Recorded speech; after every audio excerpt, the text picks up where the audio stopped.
Hello friends, नमस्कार friends. आज हम बात करेंगे प्रश्नावली 11.2 के 11वें नंबर प्रश्न से। ठीक है फ्रेंड्स, इससे पहले हमने 10 नंबर प्रश्न तक के हल कर लिया था। ये देखिए फ्रेंड्स, आपके सामने है यहाँ पर 11वें नंबर प्रश्न। कल फ्रेंड्स हमने यहाँ पर 10 नंबर प्रश्न तक के देख लिया था। अगर फ्रेंड्स वो वीडियो आपने नहीं देखे तो एक बार जरूर से जाकर देख लें। तो चलिए फ्रेंड्स, हम यहाँ पर 11वें नंबर से लेकर के 13वें नंबर तक के जितने भी प्रश्न इसमें है आज पूरा को हल करने के बाद इस चैप्टर को ख़त्म कर देंगे। तो यहाँ पर फ्रेंड्स चलिए आपके सामने हम यहाँ पर कॉपी भी ले आते हैं। तो फ्रेंड्स जैसा कि आप देख सकते हैं हमने यहाँ पर कॉपी ले आया है। यहाँ पर फ्रेंड्स आपको हम 11वें नंबर प्रश्न में जो भी प्रश्न लिखे गए सभी को हम यहीं पर समझाने वाले हैं। तो चलिए फ्रेंड्स यहाँ पर देख लेते हैं अ नंबर में क्या कहा गया है। इसमें फ्रेंड्स बोला गया है कि खरीदी गई पुस्तकों की संख्या और प्रत्येक पुस्तक की कीमत। इसमें फ्रेंड्स बोला गया कि किस किस में हमारा व्युत्क्रमानुपाती लग रहा है और किस में नहीं लग रहा है। तो फ्रेंड्स चलिए हम अ नंबर प्रश्न को आपको समझाते हैं। तो फ्रेंड्स यहाँ पर देखिएगा, जो बोला गया था कि प्रत्येक पुस्तक की कीमत बताइए।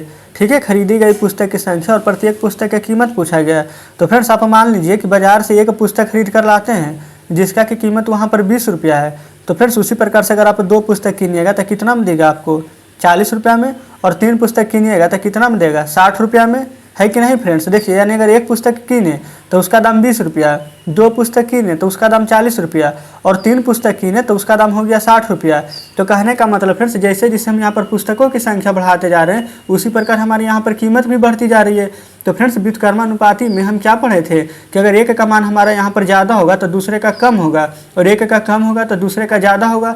लेकिन फ्रेंड्स यहाँ पर एक बढ़ रहा है तो दूसरा भी बढ़ रहा है, यहाँ पर एक बढ़ रहा है तो दूसरा भी बढ़ रहा है। तो फ्रेंड्स क्या ये हमारा व्युत्क्रमानुपाती को फॉलो कर रहा है? तो बिल्कुल नहीं कर रहा। तो पहले नंबर तो फ्रेंड्स हमारे यहाँ पर गलत हो जाएगा। तो चलिए अब हम यहाँ पर देखेंगे दूसरा नंबर प्रश्न। यहाँ पर फ्रेंड्स बोला गया था कि बस द्वारा तय की गई दूरी और वहाँ पर खपत पेट्रोल की कीमत के बारे में बताया गया है। तो चलिए फ्रेंड्स अब हम इसको भी देख लेते हैं। तो चलिए फ्रेंड्स हम यहाँ पर भी एग्जाम्पल से समझेंगे। सबसे पहले फ्रेंड्स मान लीजिए कि हमारे यहाँ पर एक स्कूटर है, ठीक है, उसमें हम पेट्रोल भराए हैं। तो चलिए फ्रेंड्स यहाँ पर बस दिया ही जाए तो स्कूटर क्यों मानना है। तो फ्रेंड्स हम चलिए बस पर यहाँ पर बैठ गए हैं, और बस में फ्रेंड्स अगर हमारा 5 लीटर वहाँ पर पेट्रोल डलाया गया है तो समझ लीजिए कि 5 लीटर में वो हमारा 100 किलोमीटर की दूरी तय करती है। कोई दिक्कत नहीं यहाँ तक के। और फ्रेंड्स अगर हम 5 लीटर की जगह इस बार 10 लीटर अगर पेट्रोल डलाएं, यहाँ पर 100 किलोमीटर जो दूरी है वो कितना में बदल जाएगा 200 किलोमीटर में। इसी प्रकार से फ्रेंड्स अगर हम यहाँ पर 10 की जगह 15 लीटर पेट्रोल डलाएंगे तब कितना दूरी चलेगा हमारा 300 किलोमीटर चलेगा। तो फ्रेंड्स बताइए इसमें भी क्या जो पहला नंबर था कंडीशन वही दूसरे नंबर में हो रहा है कि नहीं? कोई भी एक ज़्यादा कम थोड़ी ना हो रहा है। यहाँ पर फ्रेंड्स अगर 5 लीटर पेट्रोल डलाएं तो 100 किलोमीटर चला, और थोड़ा सा पेट्रोल ज़्यादा डलानी है तो और ज़्यादा दूरी तय किया, और ज़्यादा डलानी है तो और ज़्यादा तय किया। तो फ्रेंड्स इस प्रकार से ये भी हमारा व्युत्क्रमानुपाती को फॉलो नहीं कर रहा है। ठीक है, तो चलिए फ्रेंड्स ये हमारा अ नंबर था जो कि एग्जाम्पल दिए थे आपको, ये ब नंबर था। उसी प्रकार से फ्रेंड्स अब हम यहाँ पर हल करेंगे स नंबर को। तो फ्रेंड्स देखिए स नंबर प्रश्न आपके सामने है। इसमें कहा गया है साइकिल द्वारा किसी निश्चित दूरी को पार करने में लगा समय और उसकी चाल। तो फ्रेंड्स चलिए अब हम इसका समझाते हैं आपको। सबसे पहले फ्रेंड्स आप ये समझिए कि साइकिल की चाल अगर हमारा 2.5 किलोमीटर प्रति घंटा हो, या फिर फ्रेंड्स मान लीजिए 25 किलोमीटर हो, 50 किलोमीटर, आप फ्रेंड्स जो भी मानना है मान लीजिए, क्योंकि हम यहाँ पर तो सिर्फ अपने मन से एग्जाम्पल ही दे रहे हैं। तो चलिए यहाँ पर 2.5 की जगह 25 ही मान लेते तो आप अच्छे से समझ जाइएगा। अगर फ्रेंड्स हम यहाँ पर 25 किलोमीटर प्रति घंटा की रफ्तार से यहाँ पर साइकिल चला रहे हैं, ठीक है, तो फ्रेंड्स हम यहाँ पर क्या बोला गया था निश्चित दूरी, यानी कि फ्रेंड्स हमें जहाँ पर पहुँचना था वहाँ पर हम 4 घंटा में पहुँच रहे हैं। ठीक है फ्रेंड्स, समझ लीजिए कि हम यहाँ पर पटना से शुरू किए हैं, अब हमें मुंबई जाना है। हम 25 किलोमीटर की रफ्तार से अगर चला रहे हैं तो 4 घंटा में हम मुंबई वहाँ पर पहुँच गए। लेकिन फ्रेंड्स अगर हमें वहाँ पर और जल्दी पहुँचना है, मान लीजिए कि 4 घंटा की जगह अगर हमें 2 ही घंटा में पहुँचना है, तब हम क्या करेंगे? तो फ्रेंड्स अगर हम यहाँ पर 2 घंटा में पहुँचना है तो स्पीड को क्या कम करेंगे कि ज़्यादा करेंगे? तो बिल्कुल ज़्यादा करना पड़ेगा। तो फ्रेंड्स कितना, यहाँ पर 4 का आधा है तो यहाँ पर 25 का डबल हो जाएगा। कहने का मतलब फ्रेंड्स अगर हम 25 किलोमीटर की रफ्तार से साइकिल चलाएंगे तो हमें 4 घंटा लग रहा था जाने में, तो जब हम यहाँ पर 50 किलोमीटर की रफ्तार से चलाएंगे तो और जल्दी पहुँचेंगे, 2 ही घंटा में पहुँच जाएंगे। तो फ्रेंड्स इसमें देखिए अगर हम यहाँ पर अपना चाल यहाँ पर अगर मतलब 25 के चल रहे हैं तो हम 4 घंटा लग रहा है, यहाँ पर 50 कर रहे हैं तो 2 घंटा। कहने का मतलब फ्रेंड्स यहाँ पर अगर धीरे चलेंगे तो यहाँ पर धीरे पहुँच रहे हैं, लेकिन यहाँ पर अगर तेज़ चल रहे हैं तो यहाँ पर जल्दी पहुँच रहे हैं। देखिए फ्रेंड्स एक हम यहाँ पर अगर कम करेंगे तो यहाँ पर ज़्यादा समय लगेगा, यहाँ पर अगर 4 यहाँ पर अगर ज़्यादा बढ़ा देंगे तो यहाँ पर समय कम लगेगा। तो फ्रेंड्स क्या ये हमारा व्युत्क्रमानुपाती है? तो बिल्कुल है, क्योंकि फ्रेंड्स ये हमारा एक दूसरे का उल्टा है। तो फ्रेंड्स इस प्रकार से स नंबर हमारा व्युत्क्रमानुपाती हो जाएगा। उम्मीद करते हैं फ्रेंड्स कि जो हम आपको बताना चाह रहे हैं वो आप अच्छे से समझ रहे होंगे। चलिए फ्रेंड्स अब स हो गया, अब हम द नंबर की ओर चलते हैं। तो फ्रेंड्स देखिए 10 नंबर प्रश्न भी आपके सामने है। इसमें बोला गया है कि एक पुल बनाने में लगाए गए मजदूरों की संख्या और पुल बनने में लगने वाला समय। तो चलिए फ्रेंड्स यहाँ पर 10 नंबर बताते हैं। यहाँ पर फ्रेंड्स समझिएगा, अगर हमें पुल बनाने में समझ लीजिए कि हम यहाँ पर 10 मजदूर को लगाते हैं और वो 10 मजदूर फ्रेंड्स अगर हमारा वो पुल के बनाने में 20 दिन का समय ले लेता है। यहाँ पर फ्रेंड्स डी का मतलब डेज है, यानी कि दिन, 20 दिन का समय ले लेता है। तो फ्रेंड्स समझ लीजिए कि हमें पुल को जल्दी बनाना है, तो क्या हम यहाँ पर मजदूर की संख्या बढ़ाएंगे कि नहीं? अगर 10 मजदूर 20 दिन में करेगा तो हम यहाँ पर 10 मजदूर और अगर बढ़ा देंगे, 20 मजदूर ले आएंगे, तो काम हमारा कितना दिन में हो जाएगा? 20 दिन का जगह 10 ही दिन में हो जाएगा कि नहीं? तो फ्रेंड्स देखिए, क्या इसमें भी रूल हमारा फॉलो कर रहा है कि नहीं? कि अगर हम 10 मजदूर को लगाएंगे तो 20 दिन में करेगा, अगर 20 मजदूर लगा देंगे तो 10 ही दिन में कर देगा। यानी कि फ्रेंड्स देखिए, अगर यहाँ पर मजदूर कम होगा तो दिन ज़्यादा लगेगा, लेकिन वो मजदूर अगर हमारा ज़्यादा होगा तो दिन कम लगेगा। एक दूसरे का यहाँ पर उल्टा हो रहा है। तो फ्रेंड्स कहने का मतलब ये भी हमारा व्युत्क्रमानुपाती हो जाएगा। इस प्रकार से फ्रेंड्स 10 नंबर प्रश्न में हमारा हल हो जाता है। तो फ्रेंड्स हम य र ल 3 प्रश्न बच गए, उन तीनों पर आते हैं। यहाँ पर फ्रेंड्स यह नंबर प्रश्न में देखिए कहा गया है कि छात्रों की संख्या और प्रति छात्र वितरित मिठाई का वजन यदि 40 किलोग्राम में मिठाई बांटनी है। तो चलिए फ्रेंड्स अब हम इसको समझेंगे। तो यहाँ पर फ्रेंड्स हम आपको यहाँ पर यह नंबर बताने वाले हैं, ठीक है। यहाँ पर यह लिख दिए। इसमें फ्रेंड्स आप मान लीजिए कि यहाँ पर स्कूल में टोटल 40 छात्र हैं, ठीक है, और 40 छात्र में आपको यहाँ पर 1 केजी मिठाई बांटना है, हर छात्र को 1 केजी, ठीक है। आप समझिएगा, यहाँ पर 40 छात्र को अगर 1 केजी मिठाई मिलेगा तो फ्रेंड्स अगर वहाँ पर उस दिन 80 छात्र अगर चल आएंगे तो 1 केजी मिठाई तो नहीं मिलेगा, क्योंकि छात्र की संख्या दुगना हो गया और हमें सभी छात्र को मिठाई देना है। तो यहाँ पर मिठाई की संख्या तो आधा हो जाएगा, यानी 1 केजी का मतलब है फ्रेंड्स कि 1000 ग्राम, तो उसका आधा जब करेंगे तो कितना हो जाएगा? 500 ग्राम। कहने का मतलब है कि अगर हमारा 40 छात्र है तो 1 केजी मिठाई देंगे, लेकिन फ्रेंड्स अगर छात्र का संख्या डबल हो गया, यानी कि 80 छात्र हो गया, तो मिठाई की संख्या यहाँ कितना हो गया? आधा हो गया। 1 केजी का जगह कितना मिलेगा? 500 ग्राम ही, यानी कि आधा केजी। और फ्रेंड्स यहाँ पर देखिए अगर ऊपर चले तो कहने का मतलब कि अगर उस दिन हमारा 20 ही छात्र आता तब मिठाई कितना मिलता? 1 केजी का जगह 2 केजी मिलता। क्यों फ्रेंड्स? क्योंकि यहाँ पर देख लीजिए छात्र की संख्या अगर यहाँ पर कमते जा रहा है तो मिठाई की संख्या बढ़ेगा, लेकिन अगर छात्र की संख्या यहाँ पर बढ़ेगा तो मिठाई की संख्या कम जाएगा। तो फ्रेंड्स कहने का मतलब क्या? एक ज़्यादा तो एक कम, एक कम तो एक ज़्यादा, यानी कि फ्रेंड्स ये भी हमारा व्युत्क्रमानुपाती में है। तो फ्रेंड्स इस प्रकार से यह नंबर भी हल हो गया है। अब हम चलते हैं र नंबर में। यहाँ पर फ्रेंड्स देखिए र नंबर आपके सामने है। इसमें बोला गया है मजदूरी और कार्य के घंटे। तो फ्रेंड्स चलिए इसको भी समझ लेते हैं। यहाँ पर मजदूरी कहने का मतलब कितना है फ्रेंड्स? एक मजदूर है, समझ लीजिए कोई भी जो कोई कितना घंटा भी काम कर रहा है। तो चलिए इसको भी एग्जाम्पल से ले लेते हैं कि अगर 10 मजदूर है और वो हमारा 20 दिन काम कर रहा है, ठीक है। यहाँ पर मजदूरी बोला गया है कि कितना मतलब मिलेगा, जो भी समझिए आप। नहीं तो फ्रेंड्स आप ऐसे भी समझ लीजिए कि 10 मजदूर अगर किसी काम को 20 घंटा में पूरा कर देता है, तो फ्रेंड्स अगर यहाँ पर 10 की जगह अगर हम 20 मजदूर लगा देंगे तो उसी काम को कितना दिन में पूरा हो जाएगा, या फिर कितना घंटा में पूरा हो जाएगा? तो फ्रेंड्स देखिए 10 घंटा में। कहने का मतलब कि अगर 10 आदमी रहेगा तो काम हमारा 20 दिन में लगेगा, यानी कि काम का संख्या ज़्यादा हो जाएगा। लेकिन जैसे यहाँ पर हम आदमी की संख्या बढ़ा देंगे मजदूर का, तो काम का संख्या कम हो जाएगा। तो फ्रेंड्स देखिए ये दोनों भी यहाँ पर क्या हो जाएगा? व्युत्क्रमानुपाती में। तो र नंबर भी हमारा सही हो जाएगा। उसी प्रकार से फ्रेंड्स हमारा यहाँ पर ल नंबर लास्ट है। उसके बाद में देखिए हम 12वें नंबर प्रश्न पर चले आएंगे। तो ल में क्या बोला गया है? वस्तुओं की संख्या और उनका कुल मूल्य। यहाँ पर फ्रेंड्स हम ल नंबर लिख देते हैं। क्या बोला गया था? वस्तुओं की संख्या और कुल मूल्य। तो फ्रेंड्स यहाँ पर समझिएगा कि अगर हम 1 रुपया में 5 वस्तु यहाँ पर खरीद कर लाते हैं, तो फ्रेंड्स अगर हमें 5 रुपया में लाएंगे तो कितना वस्तु हमें दे देगा दुकानदार? 25 वस्तु। उसी प्रकार से फ्रेंड्स अगर हम यहाँ पर 10 रुपया में लाएंगे, 5 का डबल किया 10, तो 25 का डबल कितना हो जाएगा? 50। कहने का मतलब फ्रेंड्स 1 रुपया में 5 वस्तु, 5 रुपया में 25 वस्तु, 10 रुपया में 50 वस्तु। यानी कि फ्रेंड्स जैसे जैसे यहाँ पर हम पैसा बढ़ाते चलेंगे वैसे वैसे यहाँ पर हमारा सामान भी ज़्यादा मिलता चलेगा। तो फ्रेंड्स देखिए यहाँ पर कोई भी हमारा कम या ज़्यादा है, पैसा ज़्यादा सामान ज़्यादा, पैसा ज़्यादा सामान ज़्यादा। ऐसा तो नहीं कि पैसा ज़्यादा दे रहे हैं सामान कम ले रहे हैं। तो फ्रेंड्स अगर ऐसा रहता तो ये हमारा व्युत्क्रमानुपाती में होता, लेकिन ऐसा नहीं है। तो फ्रेंड्स ये हमारा व्युत्क्रमानुपाती में नहीं होगा। अब चलिए फ्रेंड्स यहाँ पर हम लिख लेंगे जो आंसर लाए थे। पहले में फ्रेंड्स हमारा व्युत्क्रमानुपाती नहीं था तो यहाँ पर नहीं कर देंगे। दूसरे में फ्रेंड्स भी नहीं था तो ये भी नहीं हो जाएगा। तीसरे में था फ्रेंड्स, चौथे में देख लीजिए ये भी था, 5वें में भी था, और यहाँ पर 6ठे में भी था, और 7वें में नहीं था। और फ्रेंड्स देखिए इन सभी को हम यहाँ पर आपको एग्जाम्पल के थ्रू समझाने का पूरा प्रयास किए हैं। और फ्रेंड्स उम्मीद करते हैं कि सभी को आप अच्छे से समझे भी होंगे। तो चलिए फ्रेंड्स 11वें के बाद अब हम आते हैं 12वें नंबर प्रश्न की ओर। यहाँ पर देखिएगा फ्रेंड्स ये ल नंबर प्रश्न तक हल हो गया है, जो कि 11 नंबर था। अब 12वें और 13वें ये 2 प्रश्न फ्रेंड्स शेष बच गए, तब इन दोनों को भी हल कर लेते हैं। तो फ्रेंड्स देख लीजिए 12वें नंबर प्रश्न आपके सामने है। इसमें बोला गया है 26 जनवरी को एक विद्यालय के 800 छात्रों में 100 ग्राम प्रति छात्र के हिसाब से छात्रों को मिठाई बांटी गई, तो उतनी ही मिठाई यदि 1000 छात्रों में बराबर बराबर बांटी जाए तो प्रत्येक छात्र को कितने ग्राम मिठाई मिलेगी। तो फ्रेंड्स चलिए सबसे पहले इसमें भी हमें नहीं मालूम है छात्र की संख्या, तो यहाँ पर हम मान लेते हैं छात्रों की संख्या।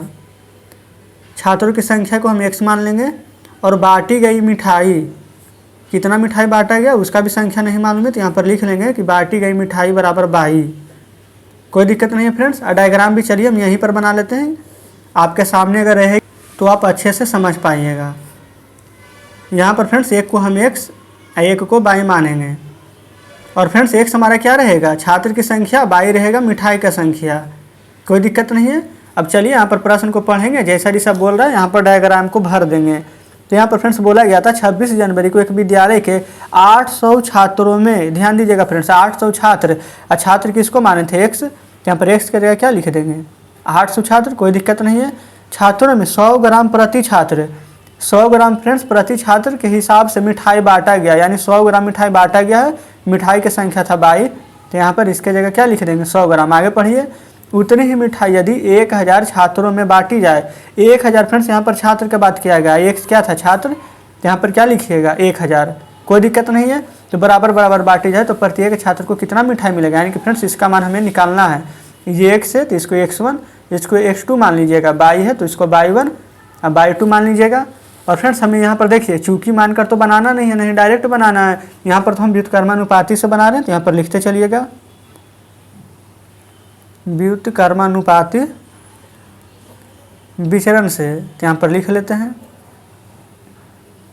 ठीक है फ्रेंड्स, यहाँ पर लिख लिए, कोई दिक्कत नहीं है। फार्मूला तो आपको याद भी हो जाना चाहिए, x1 गुने में y1 बराबर में x2 या फिर y2, कोई दिक्कत नहीं फ्रेंड्स। अगर आप चाहें तो y2 गुना x2 भी लिख सकते हैं, क्योंकि गुना कीजिएगा तो कोई फर्क नहीं पड़ेगा, सेम ही रहेगा। तो चलिए यहाँ पर लिख लेते हैं x1 गुने में y1 बराबर में x2 और गुना में y2।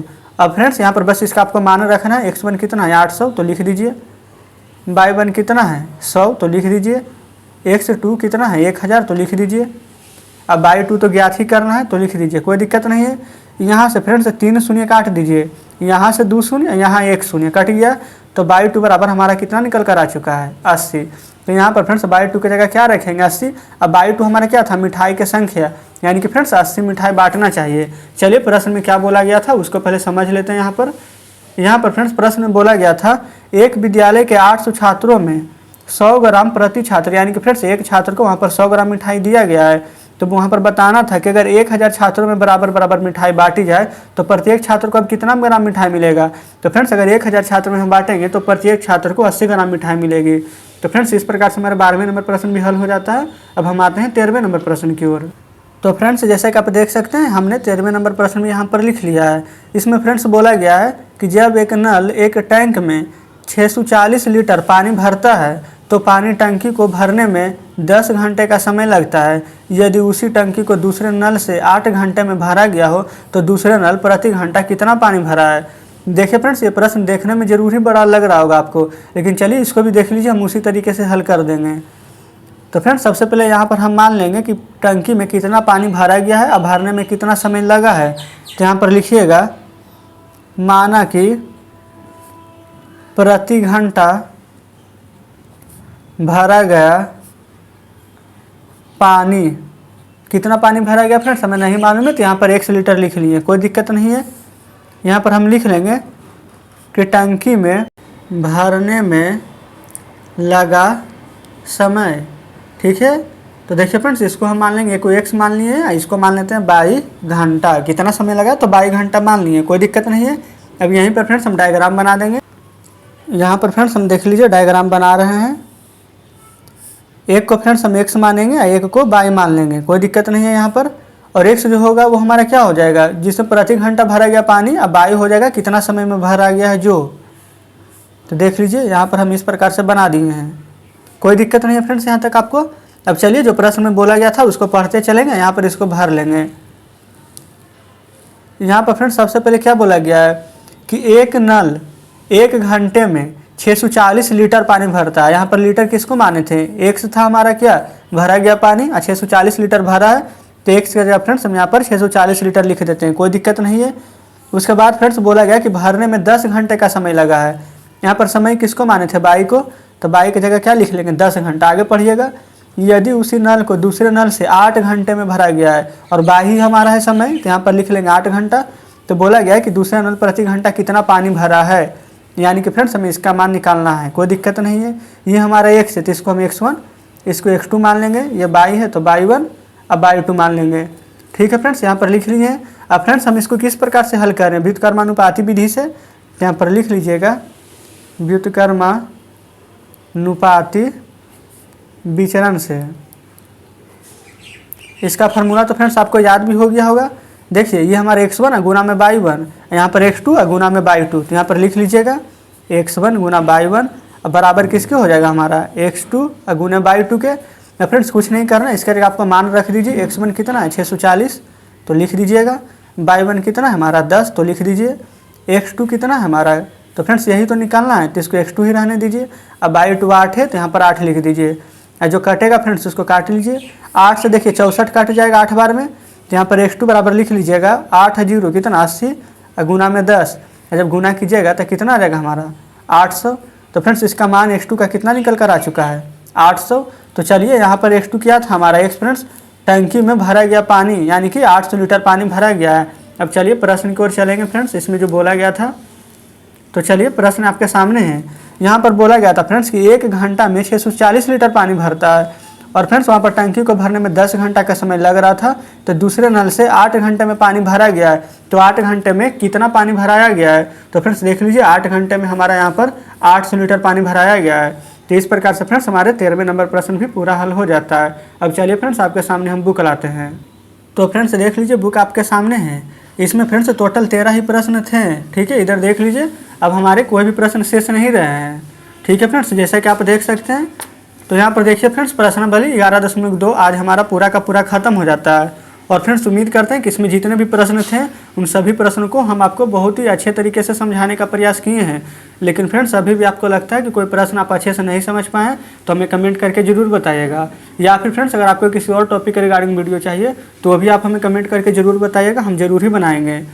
और फ्रेंड्स अगर आपके घर में कोई छोटे भाई बहन हो जो कि फ्रेंड्स क्लास 6 या फिर 7th में पढ़ते हो तो फ्रेंड्स उन्हें भी हमारे चैनल के बारे में बताइएगा, क्योंकि बहुत ही जल्द हम क्लास 6 और 7th का सुगम गणित का बुक और फ्रेंड्स साथ में डॉक्टर केसी सिन्हा का बुक दोनों ही हम शुरू करने जा रहे हैं। तो ठीक है फ्रेंड्स, मिलते हैं नेक्स्ट वीडियो में नेक्स्ट चैप्टर के साथ।